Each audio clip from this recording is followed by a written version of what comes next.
G'day everyone, and welcome back. G'day everyone, and welcome back to this ShareCafe Hidden Gems webinar. Thank you all again for your Friday lunchtime time. We've got some exciting companies presenting today. Now, this week of note, you know, we always like to give a little bit of an update. This week of note, we saw Lake Resources technology partner invest into their lithium brine project. Now, why is this of significance? Well, their tech partner, Lilac Solutions, has the backing of some of the biggest name investors around the globe. This included Breakthrough Energy Ventures, which is a non-profit venture by Bill Gates, and investors in that include Jeff Bezos, Twiggy Forrest, and Michael Bloomberg. Now, another investor is Chris Sacca. Now, he's the managing partner of Lower Carbon Capital. You may not know him. He looks more like a country and western star than anything else, but he's a very successful early stage investor. He backed Twitter, Uber, and Instagram, to name a few. Now, the significance of all this for investors is that big name investors are now backing environmental technology. And we see this as a space as the equivalent of the technology early days. Interestingly, Perennial Value spoke about this in their recent investor update. Now, the trend is the same in Europe, where $120 billion flowed into sustainable funds in the first quarter of 2021. By comparison, Australia's entire sustainable investment universe accounts for only $25 billion in assets under management, and over half of that's in passive ETF products. Now, the driving force of this fund flow into Europe is that they're legally bound to, they've got net zero emissions by 2050. That is part of their regulations moving forward. Now, this has created a roadmap moving forward for investment, technology, and infrastructure. Now, by comparison, Australia does not yet have a commitment to net zero emissions over any time frame and currently ranks last out of nearly 200 countries on climate action, according to the United Nations. Now, according to Perennial Value, and I find this hard to believe, in Victoria, drivers at the moment are in fact taxed per kilometre for driving electric vehicles. So there needs to be some more policy action, and investors also have an enormous part to play. Australian asset owners are slowly progressing their sustainable investing agendas. But of the $4.1 trillion invested across managed funds, only half are in sustainable funds. Now, the reason for this is this misconception of poor performance. The irony being that the average of all responsible investment equity funds outperformed the S&P ASX 300 by 1% over 5 years and by 1.2% over 10 years. And given this space has now attracted the attention of the world's billionaires who have just effectively backed a tech investment into an Australian lithium company, it's time to watch this space. Okay, first up today, we have the agency. Now, don't forget to ask questions. All these webinars will be online next week. We have the agency up first, ASX code AU1, market cap around $23 million, a one-year return of 57%. The agency goal has been to support and add value to the day-to-day lives of clients interested in property and wealth creation. We have with us the CEO, Geoff Lucas. Geoff, over to you. Thanks, mate. Thank you very much, Tim, and thank you everybody for taking a little bit of time to listen to my very brief update on the agency real estate group. Tim mentioned, my name is Geoff Lucas. I'm the group CEO, and I've been in this role for 6 months. Prior to this, I was the CEO at McGrath, which is a similar company in a similar space, but I'll run through the differences that our particular business model has to the vast majority of the industry. The reason I'm here is because I saw that the founders of this business came up with a vision and a model that was different, and we think tailored to what the needs of customers and agents are going to be moving forward into the future in this rapidly changing environment. So let me just walk through these slides very briefly, and hopefully we'll get some time for some questions afterwards. Thanks, Tim. We like to start with this to talk about the size of the industry. I'm excited about working in this industry because it's a big industry. Up the top there, you'll see that the assets in this industry are worth $8.9 trillion. Now, that's grown significantly over just the last couple of years. It was circa 6.5 to 7 trillion just 24 months ago. But the rate of change is interesting. The most interesting thing is, I guess, the relativity of size of this asset class. You'll see on the right-hand side here at 8.9 trillion, we're some 3 times the entire Australian superannuation industry, and also some 3 and a bit times the ASX as a whole.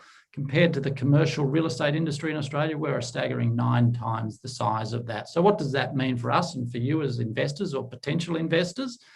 Well, it's the total addressable market that we're after. Really, that's the commission income that comes from the sale of these houses. We had about 600,000 sales in the last 12 months, as you'll see in the hexagons on the left, and that generated a gross value of approximately $411 billion. If you multiply that by the average commission rate of 1.3%, now that's not the commission rate in the markets that we generally operate in. We're generally between 1.7 and 2%. The Australian National is somewhere around 1.3%.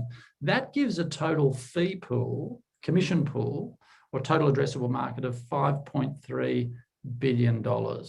That's what we are looking to gain an increased share of. Currently, the business has been in existence for just over 4.5 years, and we currently account for just short of 1% of the market share. Now, to put that in perspective, highly fragmented industry, which also gives us cause for great excitement, for opportunities for consolidation and growth in market share. Ray White, probably the market leader, some 800 to 900 offices currently, probably about 9.5% market share. Then it falls away very quickly. The numbers 2, 3 and 4, people like Bell Property, LJ Hooker, Rain and Horne McGrath, each having somewhere between 2 and 3% of market share. So sitting just short of 1%. And with the executive team I've got here that I've worked with before in gaining market share, we're quite confident of gaining increased share in coming periods. Thanks, Tim. So this slide, a lot of information there, but basically in a nutshell, it's talking about why we differ, and I'll quickly walk you through that. You can read that at your own leisure. The Australian industry has predominantly been populated by franchise businesses, Rain and Horne, Ray White, LJ Hooker and the like. That's the vast majority. So small businesses, franchisee businesses. In that value chain, you've got the group up here, the Ray White group, for example. Then you've got a franchisee here and then underneath the franchisee, you've got the real estate agents who generate the commission. The franchisee, they take a leakage of value out of that value chain, and they're entitled to it because they've invested their time, effort, intellectual property, entrepreneurial skills, etc., and they take a leakage of that value. We've removed the franchisee. So we go directly from the agency to the agent, and to both us, but also the agent. So we're able to pass on higher splits of the commission, and I'll show you a chart in a moment, higher splits of commission to agents. Agents are attracted to that, hence the attractiveness of our model. The other thing with our business model is we don't believe in retail offices. We don't think people go to real estate offices anymore to transact property. They do it largely here. They do it face-to-face in the marketplace. Moreover, we operate what we call hubs, and we've got 6 of those around Australia at the moment. And those hubs are not street front, and they don't have $1 million fit outs, and they don't have glossy brands all over them, but they're highly functional and appropriate facilities for our agents to come, have their sales meetings, collaborate, and then disseminate out into their respective marketplaces. We think that's the future of how real estate businesses will operate in the future. And that's been exacerbated by COVID, and we've seen more and more. I mean, the industry during COVID has been really hardly even lost a beat. And we think that that's actually accelerated that style of doing business.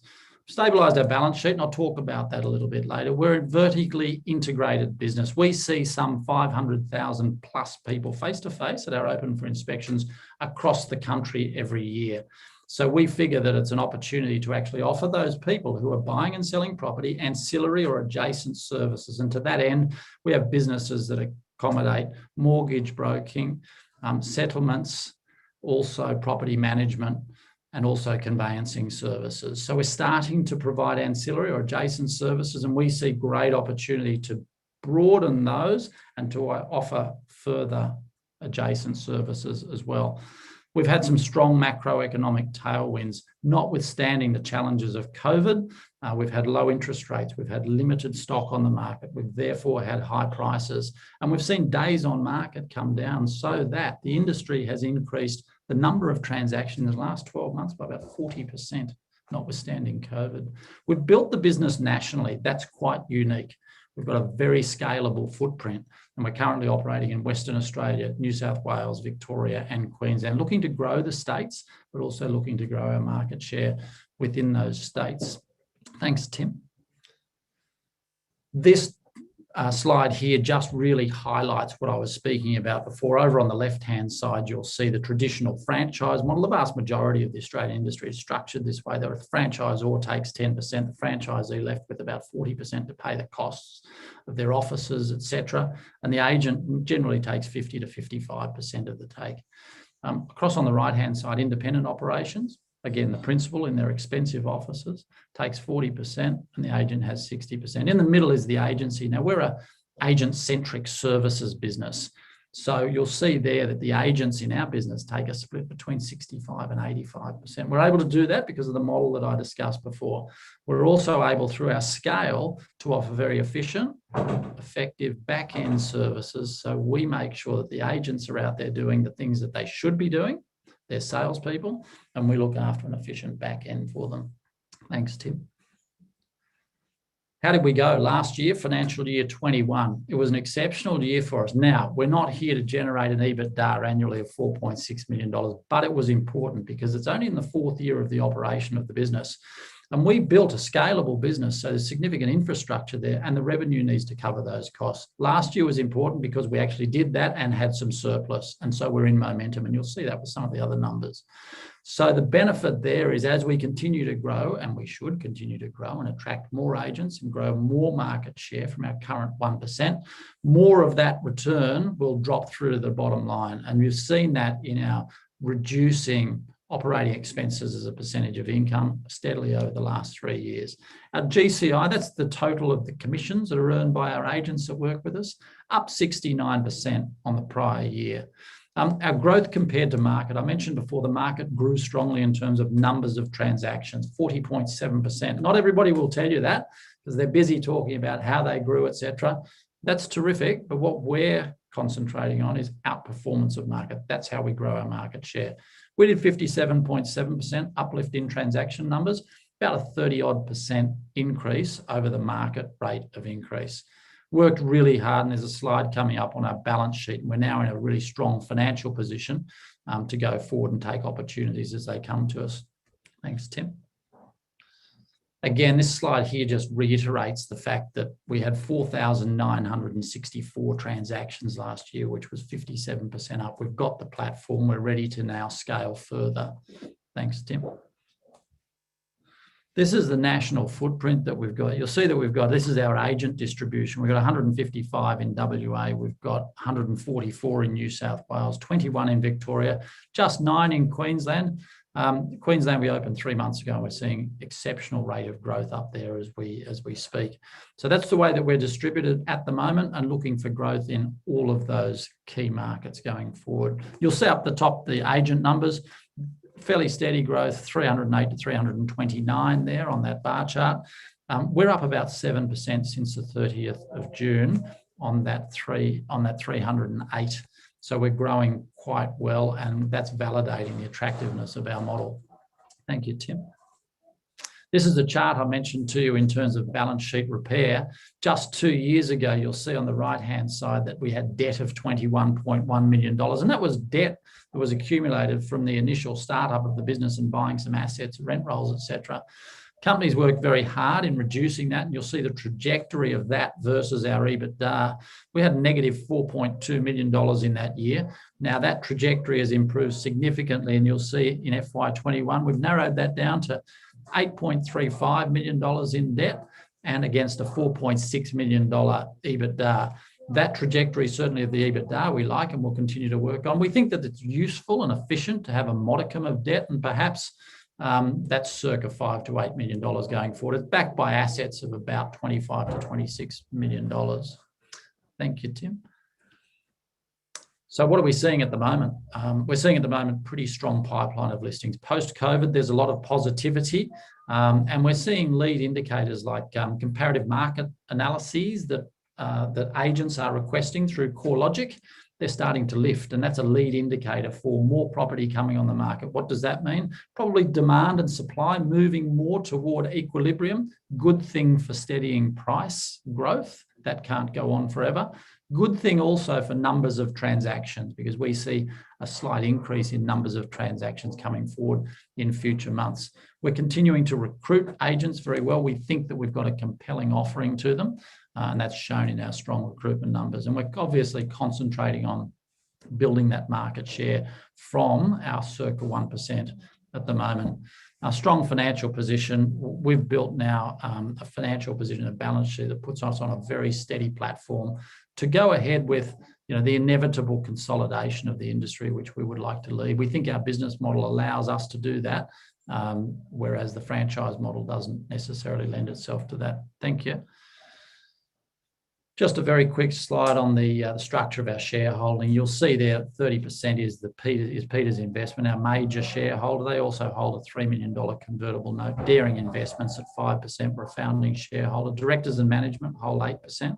Founding agents, healthy 16% amongst them, and then a free float of 41%. Moving on to the management team, we do have a very, very strong and experienced management team. We're not there with that strength and attendant cost to be this size of a business. We've structured ourselves to be a very much larger business, and we've got the right people in the right place to do that. And we think that we're quite unique in regard to that. So we're well positioned again to drive further growth in the business. That's the end of the very quick presentation. I'd love to see if anybody's got any questions for me, please. Thanks, Geoff. Just a quick question here on what's stopping other agents kind of replicating this model? I mean, the reality is people are working at home these days, so having a physical office is obviously part of your model, but what's to stop Ray White doing that and kind of copying this sort of model? Yeah, and so the existing franchise structure of the majority of the industry, they've got legacy issues where they've got franchise agreements of 5, 6, 7, 8, maybe 10 years in place.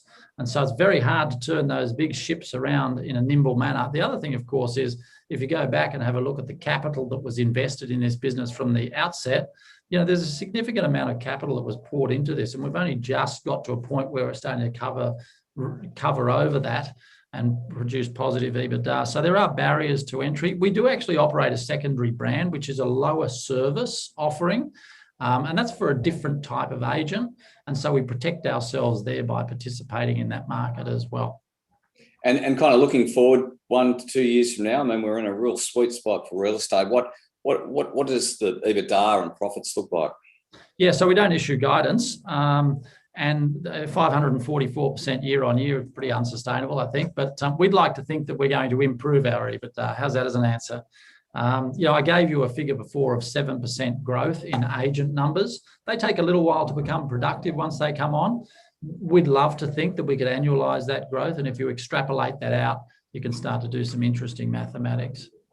And scale comes from bringing agents on board.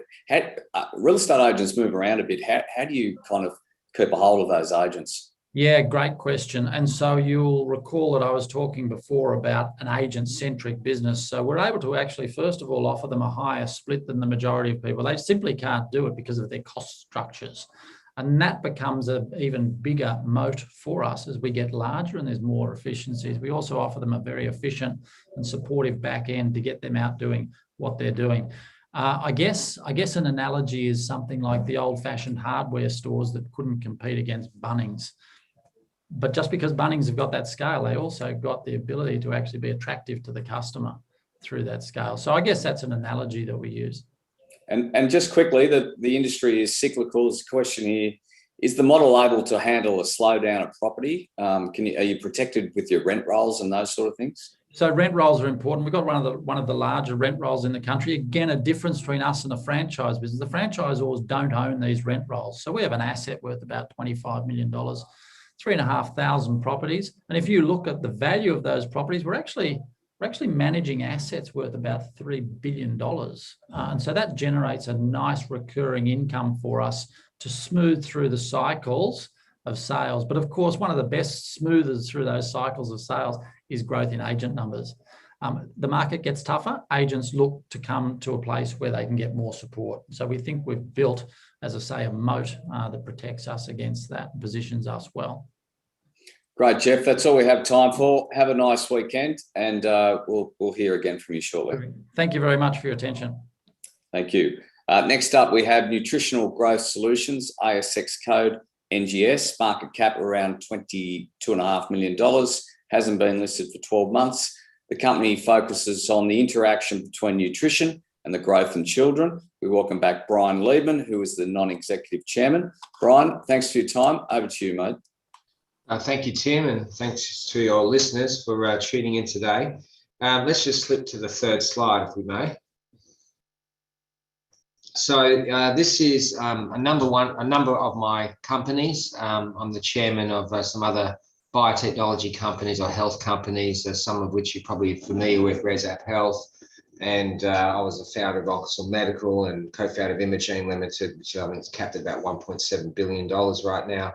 So I've had some success with various companies that I've chosen to be associated with. And Nutritional Growth Solutions is certainly one that I'm founding chairman and took that to an IPO in October last year. It's led by Laurent Fendel, and it's actually an Israeli company. So she's based in Tel Aviv, and she's a corporate lawyer. She's excellent to work with and really successful in her own right.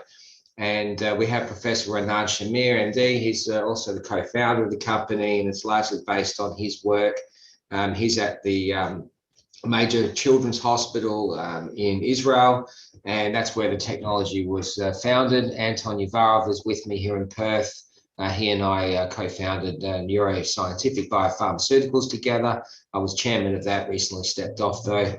And Kaner and Amir are both in Israel. Next.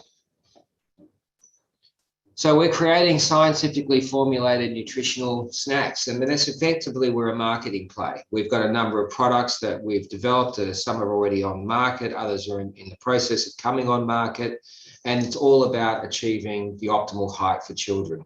And it works. This is clinically proven products. I'll get into that in a moment. Next slide. We have actually, you know what? I think we actually skipped the slide for some reason. Damn it. I don't know why that happened. I can see it's actually crossed off here. I was going to show you the market cap, but I wanted to mention there, I can't show you the slide, but as Tim said, we're about 20 million market cap, but we've actually got, we did a capital raise of $5 million only earlier this month. So we've got about $7 million in the bank. We're well funded. I just wanted to make sure I got that message across.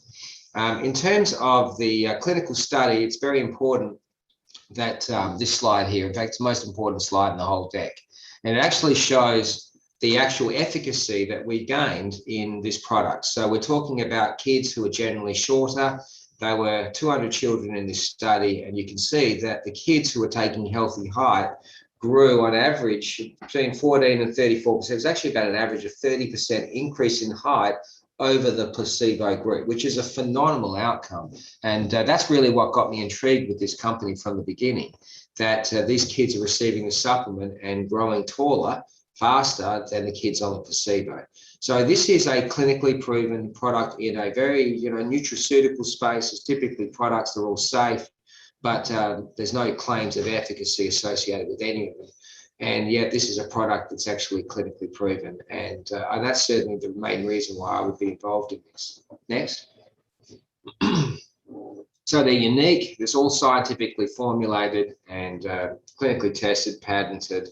We're a marketing play. We're already in the US market. We've moved into Europe. We're moving into China. We're looking at moving into Australia now as well. We've got a range of products and, of course, most importantly, sales. And I'll get to the slides in a moment, but the sales are growing rapidly. So we're achieving record quarter-on-quarter sales today. Next. So recently we launched sales in China and Italy. In Italy, the first half years of sales just straight up was over $500,000 US. So that was a great launch into Italy. We've already now launched a new Healthy Height Nutritional Bar in North America. We'll see the sales come on from that. And also the new Grow Daily 10 Plus, targeting kids who are in the sort of pre-teen age group. That's just been launched. So we're growing our suite of products, which is really important. Just recently, we announced the Chemist Warehouse distribution agreement in China. That was a big announcement for us. And we're also moving our production of the product from the US to New Zealand for the Chinese market. So that's another key growth market for us. And we've also made these new appointments, which I'll talk about. Plus, obviously, the record half revenue, which we announced recently, and that was well received by the market. Next.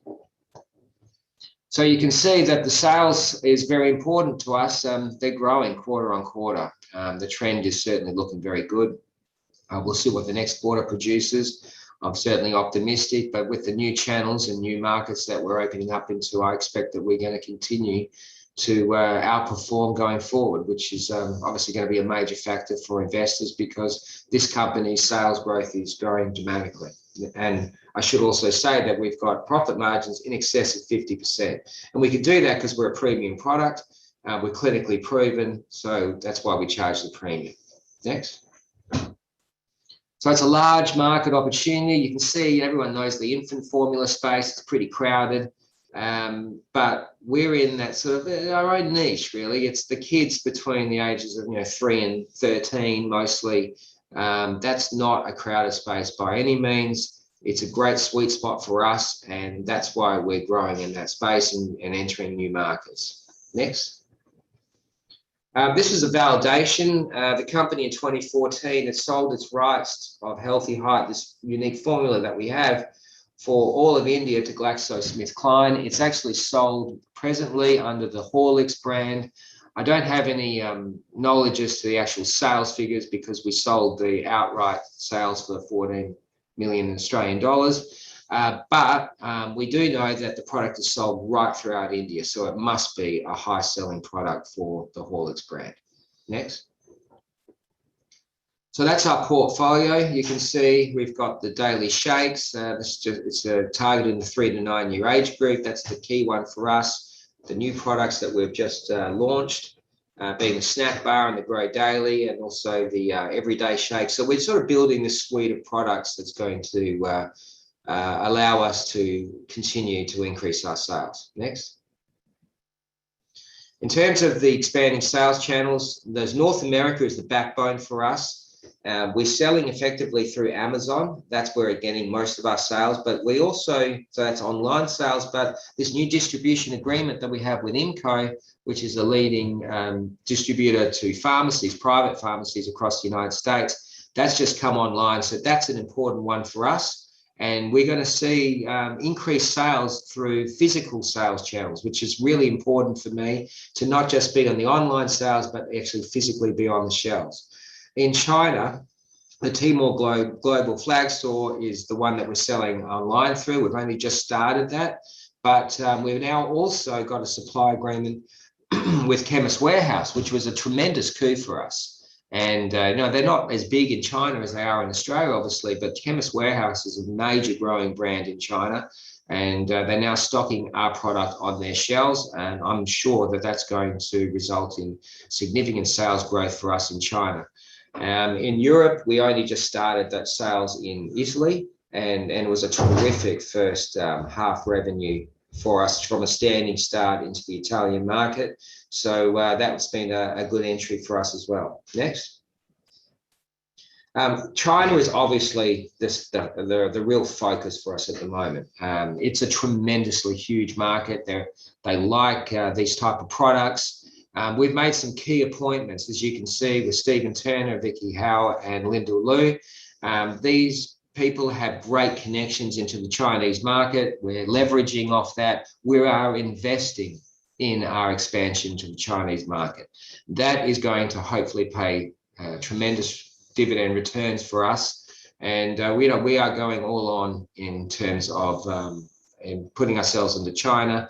Part of that strategy is actually having the product which is manufactured in Ohio, but actually being manufactured and packaged in New Zealand.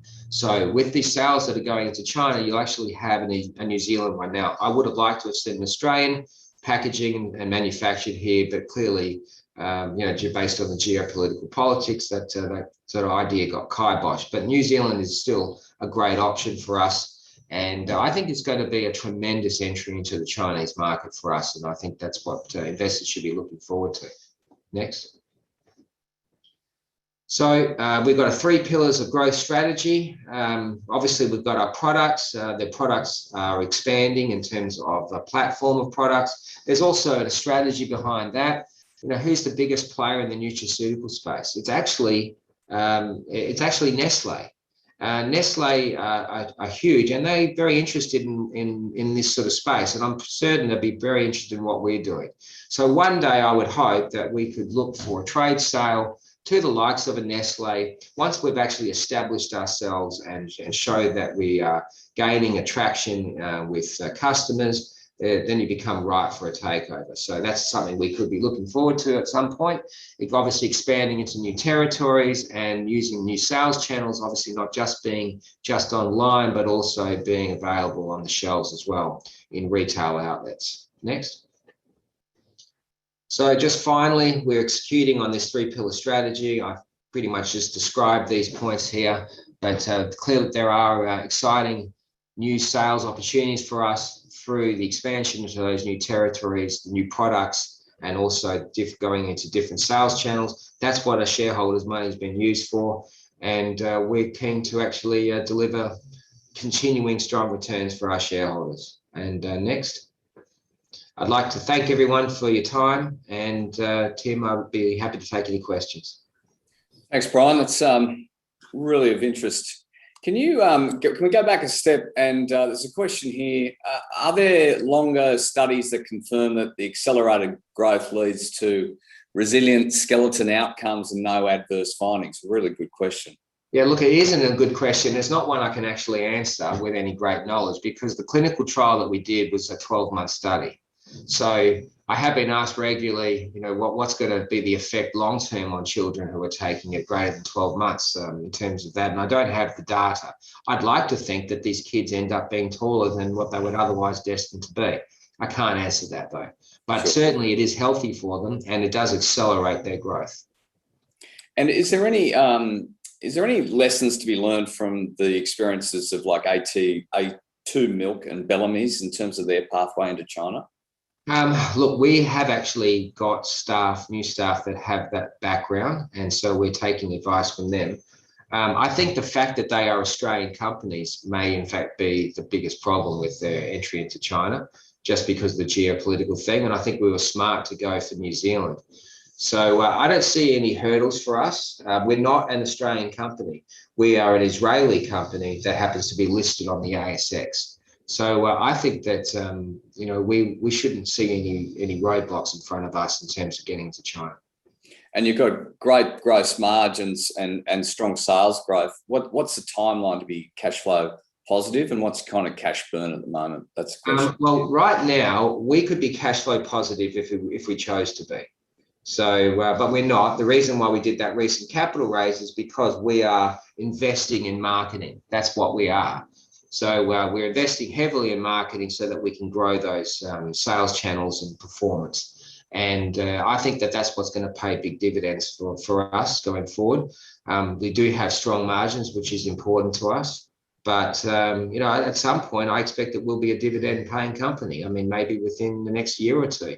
But, I never know. I mean, I'd like to think that some big suitor would come along and take us out before we even have the opportunity to pay a dividend. That would certainly be good for my exit.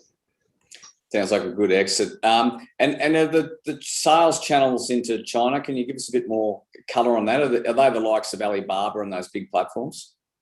Well, we're actually using Tmall Global, which is equivalent to Alibaba, and obviously we've just announced the sales through Chemist Warehouse. So we've got that two-pronged strategy, and we also have an influencer campaign. There's a kid who's actually an influencer in the Chinese market. He's been memed, his meme has been shared more than 1 billion times. So he's actually become the face of the company in China. So there's a three-pronged strategy with the influencers, the online sales, and also now into physical sales. And that's what we think is going to get us to success in China.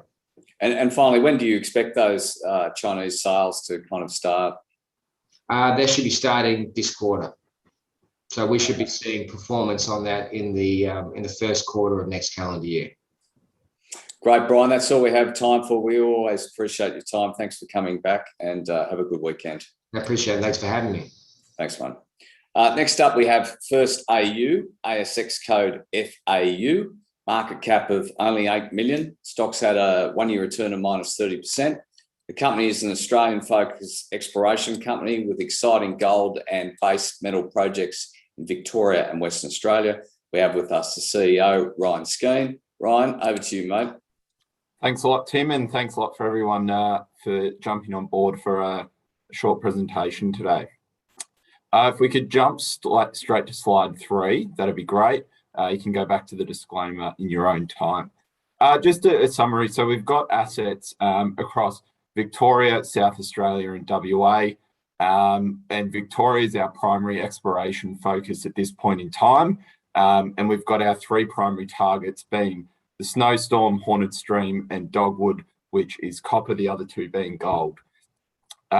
We've had some early success in our first drill program at our Snowstorm prospect, producing an intersection over 30 grams per tonne, which is greater than an ounce, which was really, really encouraging and something that got us really excited. And then we have our WA-based Gimlet project that has got 120,000 ounces of gold. And then our recently announced Mabel Creek, which is an iron oxide copper gold prospect, which we will look to start some exploration on over the coming months. Next slide, please. Company summary. As Tim mentioned, we're currently at a market cap of about 8.5 million. I think that it probably, from our point of view, I think it's a fantastic time to start looking at us as a company. We've got some great projects. We've got a lot of exploration coming up, and we certainly think that we can deliver some strong results. We're pretty well funded around that 2 to 2.4 million for now.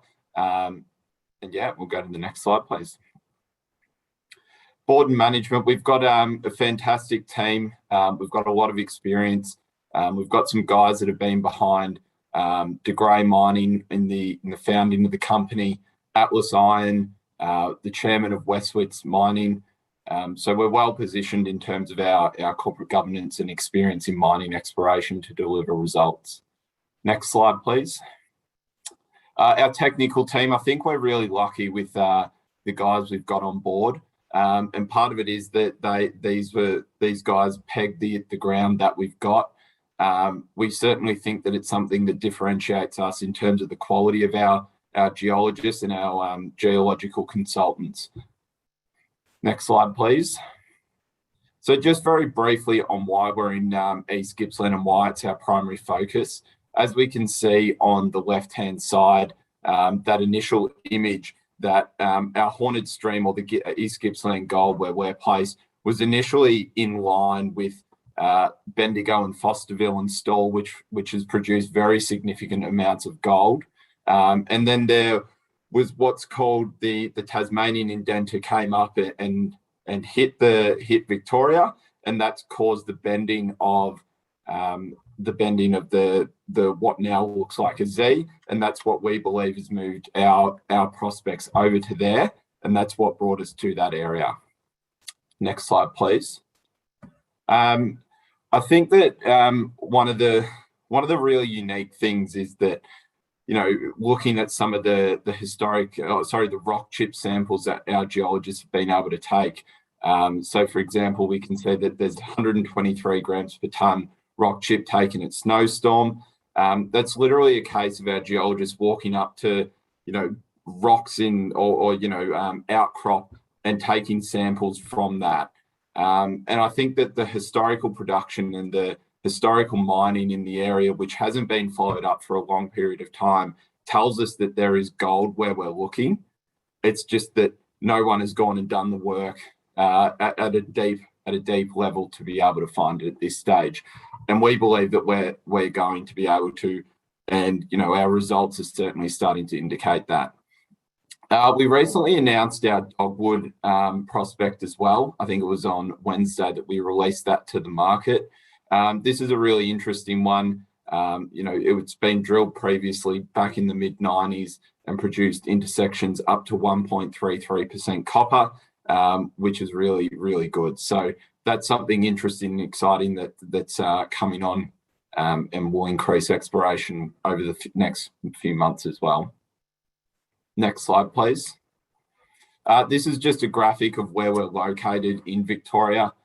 So we can see that we've got a really significant land package.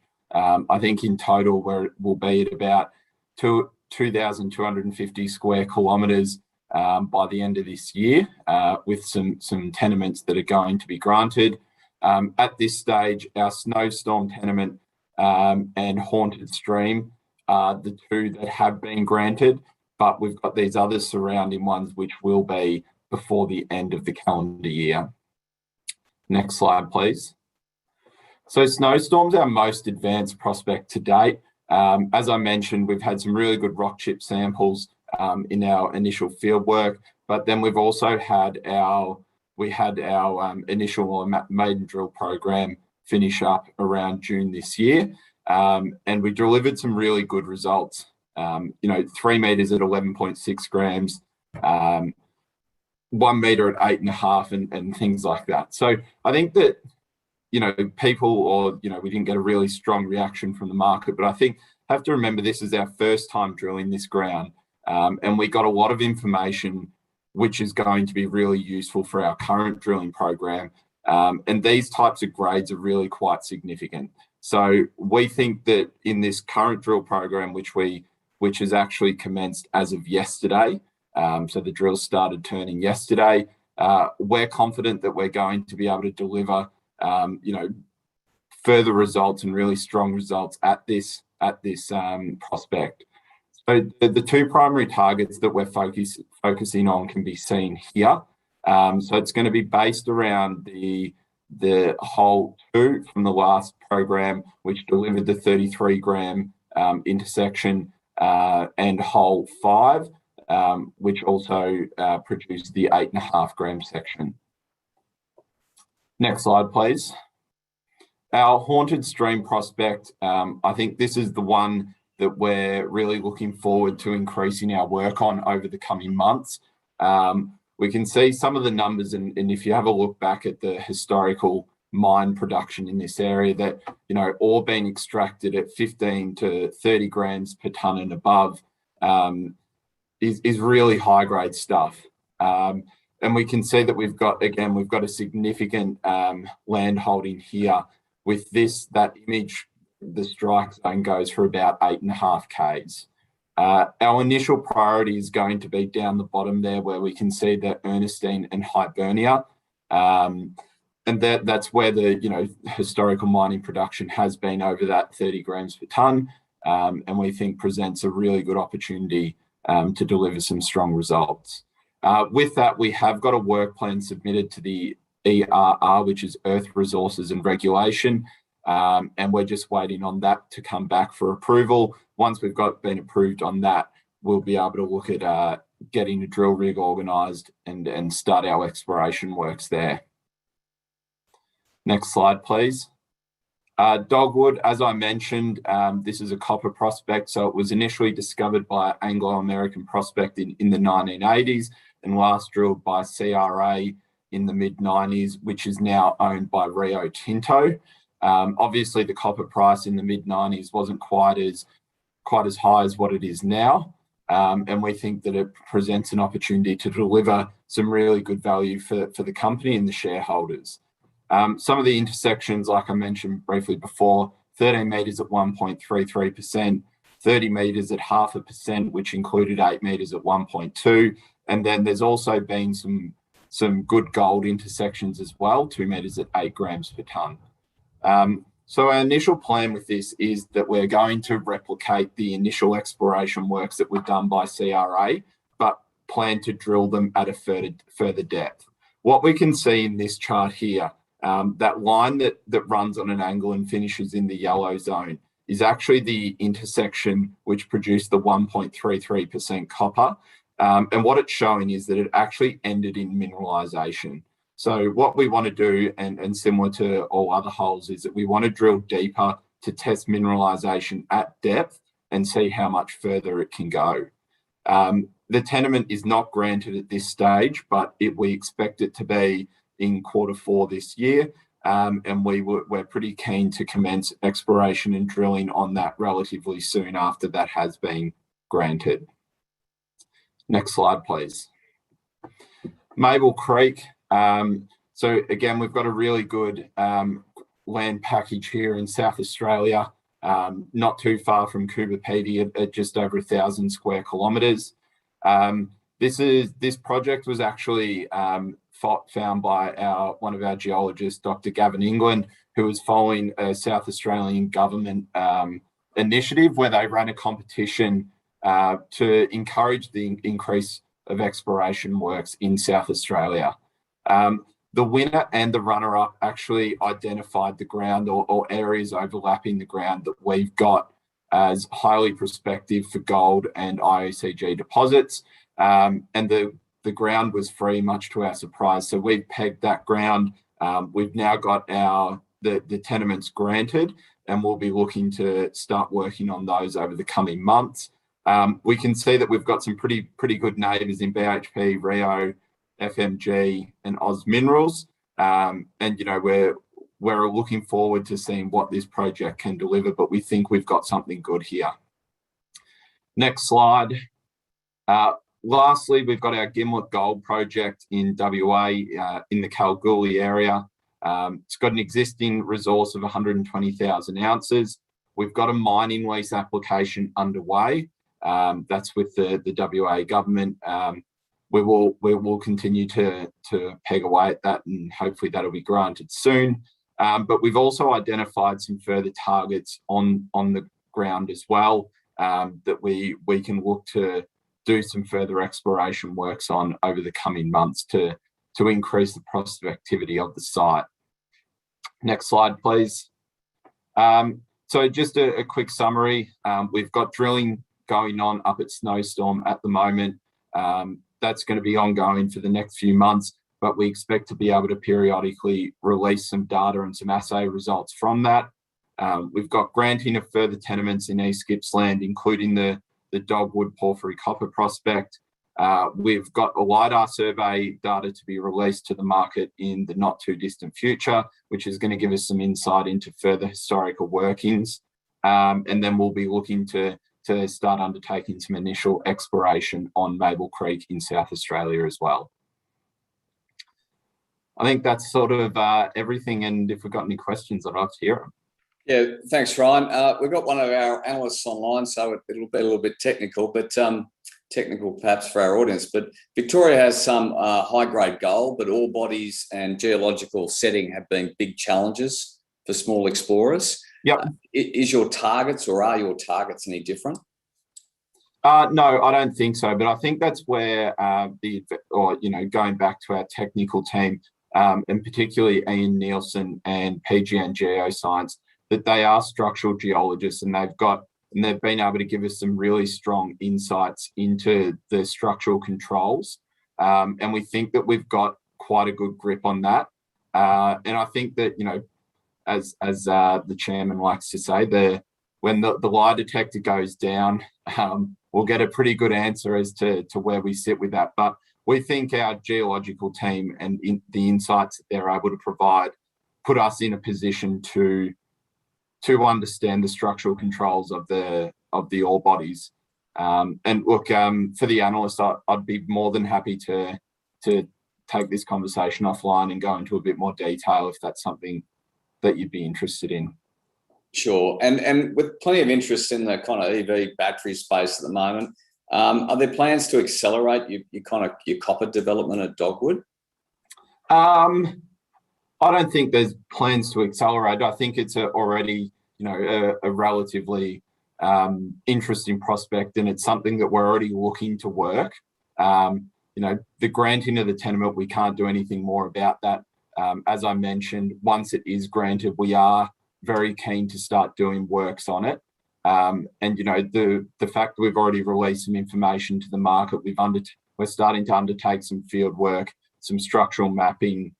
We've identified our drill targets, all those sorts of things.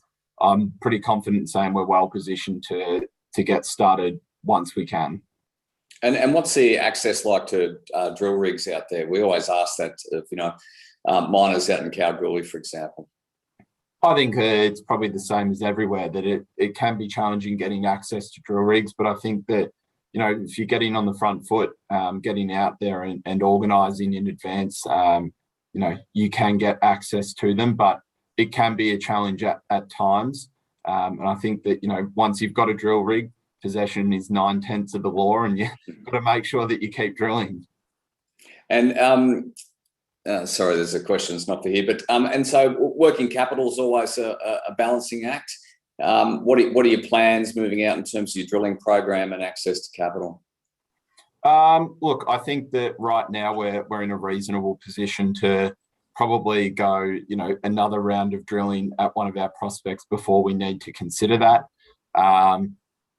I think that we've got the ability to raise the capital if we need it. I think we've got a great suite of projects and some great prospects. But I don't think that it's something that we're thinking of at this very second. It's certainly in the back of our minds, but, I think we're well placed for now. Great, Ryan. That's all we have time for. Great to hear the first AU story, and we'll get you back on again. Thanks for your time. Fantastic. Thanks, Tim. Next up, finally, we have Zoom2U Technologies, ASX code Z2U, market cap of $97 million, 1 year return of -16%. The company helps provide customers with faster deliveries and complete transparency. It removes the frustration of having no transparency or control over your delivery. We have with us Steve Orenstein. Steve, thanks for your time. Over to you. Thanks, Tim. Great to be here, and thanks everyone for your time today. I'll just move ahead to slide 3. Here we go. Just to give you a little background on myself. So I'm the founder and CEO of the company. The company started about 7 years ago. And prior to starting Zoom2U, I was running another business called Connect to Field. So Connect to Field is a job management and scheduling application. So it was a SaaS application. We had customers right across the world. So I've got a lot of experience in technology, building SaaS products, but also in that logistics space as well. So post that business being sold, so I got acquired by a company out of the US called Fleetmatics at the time, which was listed on the New York Stock Exchange. I then saw an opportunity to look at building a platform that would enable some real transparency around the delivery of fast deliveries. And with that, we started building Zoom2U, and today, we've got over 8,000 drivers on our platform, completed more than 2 million deliveries. So I'll just switch ahead to the next slide. So the three main parts of our business is Zoom2U, Locate2U, and then we've got a smaller business called 2U Enterprises. So the two core parts has been Zoom2U and Locate2U. And Zoom2U, as I mentioned earlier, is this marketplace connecting customers to drivers for fast same-day delivery. We've been operating this now for 7 years. We've got loads of customers. So there's over 50,000 customers on the platform that have placed that delivery. And those customers are made up of sometimes just individuals or small businesses, but also some really large enterprise businesses that I'll touch on shortly. Locate2U is a new product, and that's our SaaS platform. And this now has over 60 customers. It's used by any business that's running their own fleet of their own drivers. So you think about any business that's doing logistics and they're managing those drivers and trying to figure out which drivers are going to be doing which deliveries, but also letting their customers know when those deliveries are actually occurring. Locate2U is perfect for those businesses. I'll touch on who they are as well. So 2U Enterprises, this is a part of our business that we use to test and experiment with new technologies and new concepts. And today we have a business in there called Shred2U, which is just for document shredding. We don't do any of the physical document shredding. We're using a third party that does the document shredding. So we're just a technology platform in that play as well. So we're a technology business running a number of different platforms, but the two key platforms is Zoom2U and Locate2U. So I'll just go to the next slide. So center to both of Locate2U and Zoom2U is the customer. And this was the whole concept in building this business, was around giving customers a better delivery experience. And that's with that live tracking that you can see there in the middle. So when a delivery takes place, you can see the live location of your driver, you can see the estimated arrival time, and you can communicate with your driver. And so the whole thing around this was, how do we remove that frustration in customers knowing when the driver is actually arriving? And I think everyone probably on this call today has experienced, a driver arriving, not having to, not actually delivering the parcel, going to the post office to pick up that parcel. This solves that by giving that customer a much better experience in being able to track that live location. We use a lot of technology to run this, which we've all built internally. We do route optimization, SMSs to the customer, SMS on completion, and being able to get the rating of those drivers throughout that. So if you're running your own fleet of drivers, you're using Locate to You. If you're looking to use a network of drivers and using our network that we have on the platform, then you're using Zoom to You. We make money in different ways. So on the Zoom to You business, we make it by charging a transaction fee. That transaction fee will be charged to the customer, but also to the driver. And we create a relationship between the driver and the customer to actually process that payment. On Locate to You, we make our money through a monthly recurring subscription that varies depending on the numbers of users. And that could vary from less than $100 right through to thousands of dollars, depending on the type of business and whether it's a small business right through to some really large enterprise customers. Generally it's on a monthly subscription. In some instances we'll be on a month-to-month payment, or in other instances it'll be on a 12 to 24-month contract. Sorry, go to the next slide. So just to touch on the opportunity that we see, and Zoom to You is very much focused in the Australian delivery market. So it's an over $5 billion market, lots of opportunity to grow into this market. We think there's a lot of opportunity with really big players that can be disrupted, and we're seeing that through the customer inquiries that we're receiving. But also from a Locate to You point of view is providing this last mile delivery software to a global customer base. Today we already have customers throughout the world. We only launched this product, Locate to You, in the last year, and we have customers throughout the US and Europe and New Zealand and also in Australia. So we see this market as growing. There's lots of opportunity as people are moving towards faster delivery and e-commerce, but also the impacts of COVID as well. So you think about now, particularly in lockdowns and particularly in the Australian market right now, there's increased use of delivery. But what that's also done is it's created this shift in terms of people now using e-commerce and actually purchasing online and now experiencing more and more delivery. And e-commerce vendors now really value the delivery experience. Next slide. So just a snapshot. So we've had a large number of customers that have used Zoom to You. We've got a large driver network, and that driver network is made up of bikes, cars, vans, right through to some full load trucks of semi-trailers. The platform operates 7 days a week, day and night, and can move anything from an envelope right through to that full large truck of freight. We've won the Product Review Award for the last 3 years. And so if you're interested, have a look on Product Review, do a search for Zoom to You, and you'll see the types of reviews that we get from customers who've used the platform for delivery. Our delivery is typically always on the same day, and so it's always a faster delivery. And it's about providing that simplicity and going to our website, signing up, getting instant access, and actually being able to place that delivery and then being able to communicate and track your driver live. Next slide. So from a customer's point of view, they go to our booking portal. Anyone here today can go to zoomtoyou.com. You can actually sign up instantly. You'll get access to actually place that booking. The moment that booking actually gets entered into the system, it'll automatically get dispatched out to the network of drivers. So the drivers have an app on their phone. They'll see a pop-up on their screen for a booking that arrives. It'll tell them the value of that booking. The drivers will choose to accept or reject that booking. In our model, it's an algorithm doing dispatch, and it's automatically knowing who the closest driver is. And so we've built the technology to really streamline this process in doing dispatch and making sure it's as optimized as possible. From the customer's point of view, they'll get a tracking link. They can click on via SMS. They can see the live location, and then they can actually rate that driver and the completion of the delivery. Next slide. So we've been running now for 7 years, and the business has gone through some really great growth over that time period. And we've completed more than 2 million deliveries that have been processed through the platform, and we've got some really big customers on board. DHL is one of our customers. Nespresso is another. Telstra more recently is just another one as well. If you go to the Nespresso website, and as you go through the checkout process, you'll notice that Zoom to You is available as a delivery option. So if you're wanting your coffee delivered today, you can go to Nespresso, you can book it in a 3-hour time window, and you'll know you'll get your coffee delivered on the same day. They'll also use us for their slower deliveries. So in the instance where they'll actually consolidate a number of bookings, instead of sending it through Australia Post in metro areas, they'll actually push it through the Zoom to You network. So Nespresso is a great example of a retailer leveraging their retail footprint. And I think there's a real shift that's happening with retailers being able to leverage their retail footprint, which is really close to the customer for that faster delivery. So a retailer in general has a bigger advantage over e-commerce business. The e-commerce business generally has their warehouse in the middle of nowhere. It's really far away and it's really difficult to do a fast delivery. Whereas a retailer is really close to the consumer and you can get a delivery completed within 1 to 2 hours. Recently launched with Telstra. If you go to telstra.com/same day, you can actually go through the process of ordering your phone, having it delivered within 2 hours. It only recently just went live. Today, if you wanted to order your iPhone, which just got launched today, you can go to that site and actually call the Telstra store and have it delivered within 2 hours.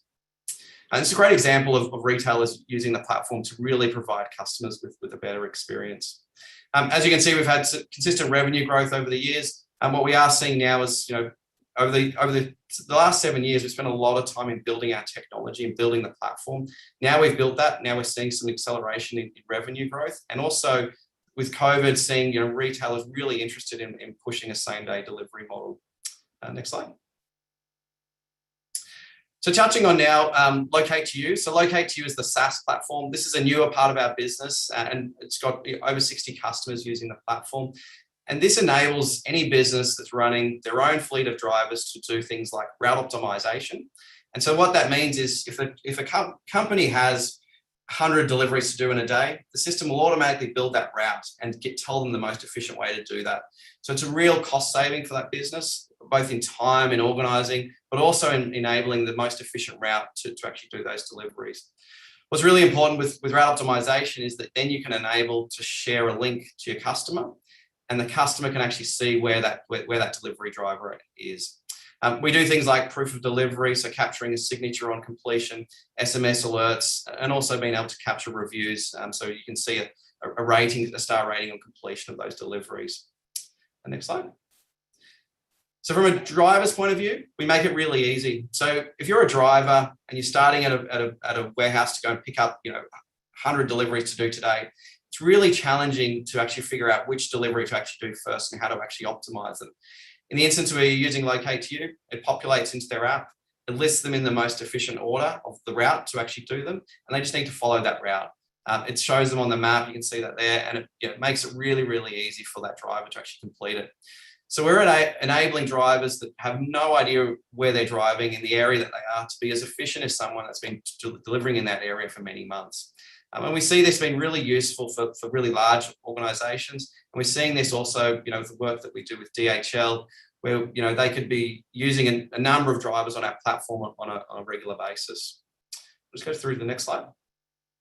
So just a couple more case studies. Bing, if they're obviously a retail store in Sydney, if you need to order something that's relatively small, you can order it through their website, have it delivered through Zoom to You on the same day. So it's a really great way of being able to get product to consumers really, really quickly. Next slide. And the next case study here is a Locate to You case study. So Amart Furniture, it's our first enterprise customer that just recently came on board. They've got 150 drivers that they're now using to actually use Locate to You to manage all those drivers. And this is enabling them to actually give their customers a better experience. So the key thing for them was around, they don't want to tell their customer they're going to be there between the AM or the PM, between a really large time window. They want to send a text message to that customer with a link they can click on and enable that customer to actually see the live location of their driver arriving. And so it'll do that at the moment that driver actually leaves the depot. So it's a really great way for their business to actually improve their customer experience. But also operationally, they can actually now optimize the route of those deliveries. So they don't have to sit there and spend 6 hours a day working out this, hundreds of deliveries to do the following day. Their system will do that within minutes. That's a really great example of use of our technology. Next slide. There you go. So happy to answer any questions that anyone might have. Thanks, Steve. You mentioned DHL, and I was going to say or ask, do you compete with the likes of DHL? But you've mentioned them being your client, your customer. How does that work? How do you work with a competitor? Yeah, so I mean, DHL is not necessarily a competitor to us. We're operating in the same day delivery space. They're doing the international freight, and so they're bringing freight into Australia. They have a last mile requirement where it's the delivery from the depot to the consumer. And particularly around that consumer delivery, we're able to do that much, much more efficiently than what they're able to do that, and be able to assist them in dealing with spikes in demand. And so in their business, they'll see rapid spikes on certain days of the week. So the weekend, they're not delivering. Monday, they see a massive spike. They're able to leverage our network to really scale up the numbers of drivers and to clear freight really efficiently. But also using that route optimization technology to actually make sure that the drivers they're using, who are on an ad hoc basis, are able to do that efficiently and know sort of the most efficient route to get to their customers. And so who are your competitors in this kind of same day delivery network? Yeah, I mean, look, you've got the likes of Australia Post, you've got Toll, you've got a lot of the traditional players. And these players were all designed to deliver to B2B. They've only switched to having to deliver to consumers with the likes of e-commerce becoming available. And so their business model doesn't really allow them to scale up and down like our business model does. And so, yeah, it's great to be competing against, some really large incumbent businesses there, and we see a big opportunity to compete against them. I mean, Australia Post is obviously an issue in itself. It's been at capacity, had to kind of close its doors to deliveries. And then there's the question here, what's the impact of this kind of recent strike? I think it's just in Victoria, isn't it? Yeah, look, I mean, I think they've had a number of issues around capacity, and it couldn't be better for us. It's a great time for our business where we're able to really take advantage of, the COVID and increased deliveries, but also, existing players not being able to cope with increased demand. So it's a really, really positive thing for our business. And it is kind of Uber a competitor in this space. I think there's another one, is it DoorDash, where, anything and everything can get delivered? Yeah, I mean, generally not. I mean, we're doing everything from an envelope right through to a full truckload of freight. And so, customers that we're speaking to and the retailers are wanting to be able to do that entire amount. Also, our drivers will actually park the car, actually go inside to actually do those deliveries. Their models, they're not doing those types of things. And what we're knowing is from speaking to the retailers and e-commerce businesses is that because we specialize and we've built our own technology, that really enables them to have a better experience. And it's when you start getting into the detail that they start to realize the real benefit that we offer. And there's some really impressive revenue growth there recently. Can you talk to what your margins are and whether you're profitable? Yeah, so the business isn't profitable to date, and for the foreseeable future, we're really focused on growth, and we see there's a big opportunity to grow Zoom to You in the Australian market, but also locate to you in a global market. And so we'll be really focused on growth. We've got sufficient capital to get us through over the next 2 years. We may look to consider to move towards a positive EBITDA, but for right now, we're very focused on a growth aspects of our business. And I appreciate there wasn't much time, but can you give us a bit more colour, say, on Bing and how you get them as a client, what they pay, how does that flow through to the consumer? Yeah, so in an example like Bing, you go to the Bing website, you place an order. You'll also be able to select Zoom to You as a delivery option, the same way you're doing that for Nespresso and others. Bing has an arrangement with us where they'll pay us for each of those deliveries. And that fee may be different to what they actually charge the consumer. In most instances, e-commerce businesses, retail are actually subsidizing the delivery cost. And so, there'll be a charge that's charged by the driver. It might be a $15 delivery fee or something in that region. We typically take a 20 to 30% transaction fee. The rest of the money goes to the driver. And where do you see your next stage of growth coming from? I mean, definitely, right now what we're seeing is there's lots of interest from retail and e-commerce businesses. We attract, consumers and small businesses that use our platform, but the real sort of growth aspect for us is, onboarding these large e-commerce businesses and retailers. And there's, substantial opportunity in that space. So it's a great time now. What COVID has done for this business has been, really exciting because it's made retailers really think about delivery, and they know that having a good delivery experience will mean that there's going to be a repeat purchase from those consumers. And there's questions here around, do you employ the driver? Are they a contractor? Yes. You own the cars and the vans? No, so we're a technology business, and so we operate Zoom to You as a platform. And so the platform is connecting the customer to the driver, and that relationship builds a relationship between the customer and the driver. And we act as a platform charging a transaction fee. So we're an asset light business, very, very scalable and completely technology focused in sort of building out of our technology. And how is that kind of reporting back to the client technology differ from what Australia Post does or something like that? Yeah, so it's significant.